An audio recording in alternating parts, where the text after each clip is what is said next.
You know the news. The Arizona Cardinals just defeated the Seattle Seahawks in Week 7 on probably, or more likely, going to be the game of the year. As a Cardinals fan, this is a crazy experience, and I didn't expect it to happen. I thought that we would lose the game, and I thought we'd lose hope, and I thought it would be an L, but we somehow did it.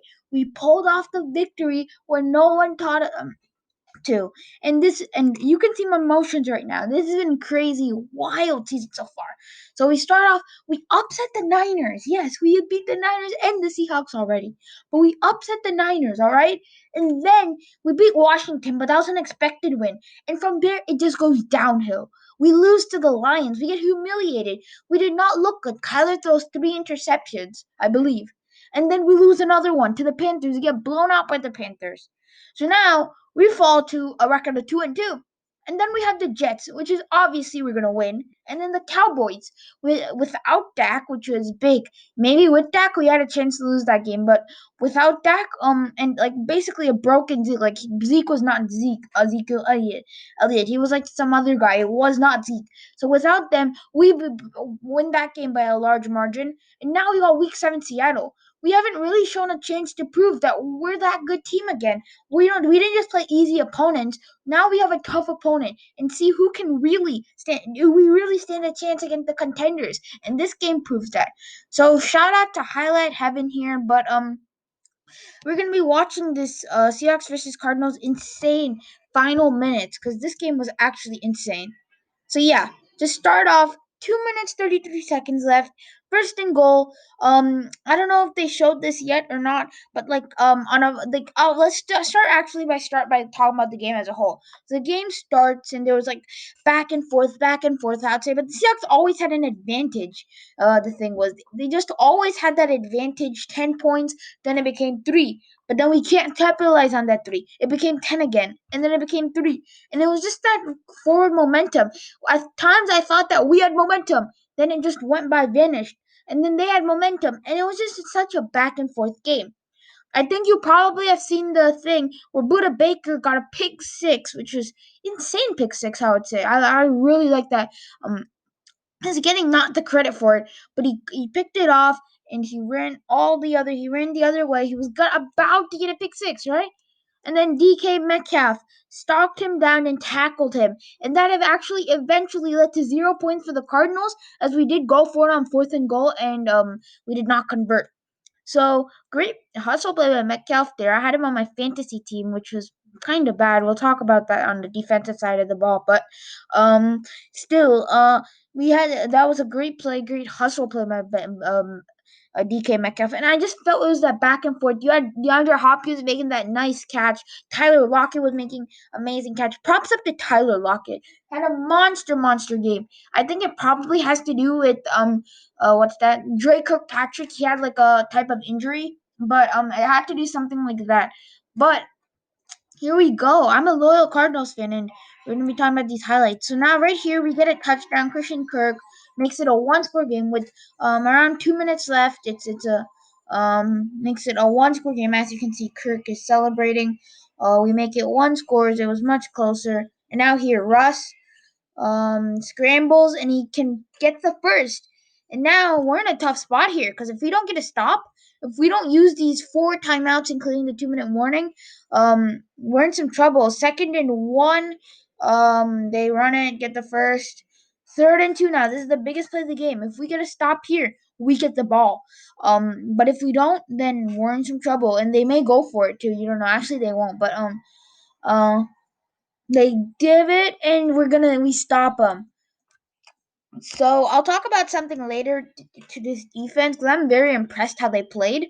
But Kyler throws a dime of a pass to Fitzgerald, running up the no hurry up. And the thing is that Kyler Murray, he's been used to that no huddle hurry up offense in Oklahoma and throughout then, so he knows how to execute in those situations, which is nice. But you can see Kyler ring up, spiking the ball. They needed to do that. They need to stop the clock. They run a QB draw here.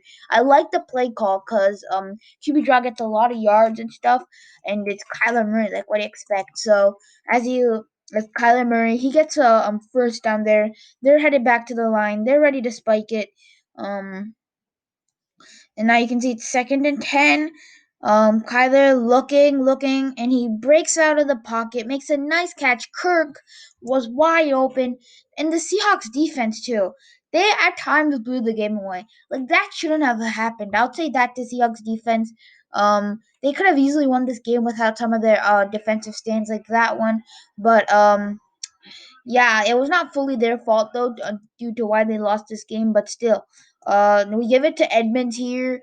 Goes, gets the first. We're in field goal range. But here, look at this. Did you see that? Fitch just ripped the ball out of Edmonds' hands. You may ask why? Because he is a leader. He knows that there's only 10 seconds left on the clock. We're already in field goal range. We don't want to blow this opportunity. We spike the ball and we kick the game time field goal, right? So that's what it is. Fitz just stole it. All the other players may not have been looking at the clock. Fitz, he's a leader. He's played this game for a long time, and this is what I love about him. He wants his team to win. He doesn't care about his retirement. He wants to win right now. He's still an efficient receiver, and he's still doing great things like this that people are not talking about. He's the heart and soul of this team, in my opinion. So Fitz, he just snatches the ball, gives it to Kyler, spike it, get it to the line, get to the line, spike it. Four, three, two, only with 2 seconds left. And now this is the game time field goal for Zane Gonzalez. And the kick is up and he barely makes it through. Barely. Ooh, that was a sigh of relief. I thought they may have not missed it. But now, 34-34. That means we're headed to overtime. You can see Tyler Lockett with the monster game, but Seattle won the toss. So we were like, Seahawks, we have momentum, but if the Seahawks just go down the field, score 7, it's game. So that was big for us. So yeah, Russell Wilson, you could see him. And we get the sack, and that's the first sack of the game for either side. O-line, I don't know if our D-lines are both pretty trash, and our O-lines are decent for both of us. So I would, so that those two things, those lead to not having many sacks. But Hassan Reddick, he's a beast. Hassan Reddick, he forces so much pressure. And then Russ looking, and throws it past a Lockett. I'm like, oh, a lot more. Sorry, I was like, oh no. And then he throws this underneath, and then so you see they're moving the ball, and it's not good, and it's just not going like they're moving it right. So and look at this, and he gets sacked. Byron Murphy, there's no blockers there. It's like pinch buckle and Madden. No blockers can account for him. Russell Wilson goes down. Ooh, he had Byron Murphy. He didn't really he didn't do too much in the passing game, but that sack was a game changer because it was a game changer early because they were moving the ball down the field well. So Byron Murphy, even though he didn't do too much in the pass, he made that big impact. You can see Kyler here, Larry going to Larry Legend. He's a legend, and that's for a reason. He picks up those small gains. You can look at Edmonds. Oh, we need to talk about Edmonds. Edmonds, that guy is such a beast. I don't think many people watch the Cardinals versus Jets game, but that you should have seen Edmonds in that game too. He broke like 2, 3 runs for like more than 20 yards. So he's an underrated halfback. In fact, I'm not gonna be surprised if Drake gets benched for Edmonds. Just saying. But such an underrated running back. And look, and we're in field goal range now, meaning we can win. But if you guys see, 7 minutes left. There's 7 minutes left. We're just gonna run the ball here, get out of field goal range. As you can see, Chase Edmonds, being the beast that he is, picks up the first, 2nd and 1. Kyler read option. Kyler just moves so filthy, and that's what I like about him. You can see this, and we lose some yards there. That was not a good play call. And now you see this, boys. The kick is up. This would win the game. And you ice them because there was like point one, even though you got the kickoff, and it went in, so we would have won the game there itself. But play clock was down to 0, and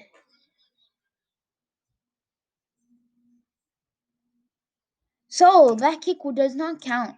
And I think you may know what happens next here. Ooh. And I think you guys may know what happens here.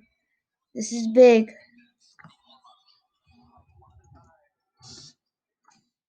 See, we called.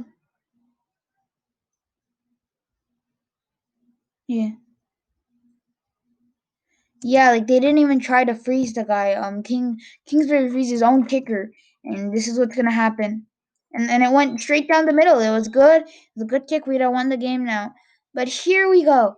It's a 41-yard field goal. It's the same kick, and he shanks it wide left. Now, here, if we lose a game off of this, I'll be really, really mad. But we did still win this game, which I'm still very happy. But you see the upward and the downward momentum. Seattle moving it. Arizona then moves it and misses a field goal. And that doesn't capitalize on the great field position. And look at Kyler knows something. And and now all they need to do is get into field goal range, right? They move and they got a nice completion to Lockett for a first down. Here, look at them going. Ross looking, and he moves out of the pocket and delivers a dime to Lockett somehow, some way, and picks up the first down on that play. Yeah, that was crazy, but see, they're looking like they're gonna move it, and then now you see he got some pressure, and I believe this is the play. So it's 3rd and 10 here, right? 3rd and 10. If they get these 10 yards, they're probably pretty close to field goal range. So what do? They run a screen, conservative play call, I'd say, and boom, the blockers number 816. Lockett delivers a monster block here, and Lockett, and that's Metcalf's speed. We saw what he did earlier in the game. He is gone, right? He is gone. That would win the game for Seattle, but I think you see that yellow there.